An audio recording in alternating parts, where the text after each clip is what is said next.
કર્ણાટકના બેલ્લારી જિલ્લામાં વાલ્મીકી સમાજની પ્રતિમાના અનાવરણ કાર્યક્રમ પહેલા બેનર લગાવવા જેવી સામાન્ય બાબતે થયેલી હિંસક અથડામણમાં એક વ્યક્તિનું મોત થયું છે।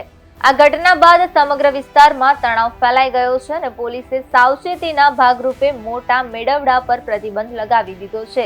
સ્થાનિક લોકોના જણાવ્યા મુજબ આ વિવાદ ત્યારે શરૂ થયો જ્યારે કોંગ્રેસના કાર્યકરો સ્થાનિક ધારાસભ્ય ભારત રેડ્ડીના સમર્થનમાં બેનર લગાવવા પહોંચ્યા હતા।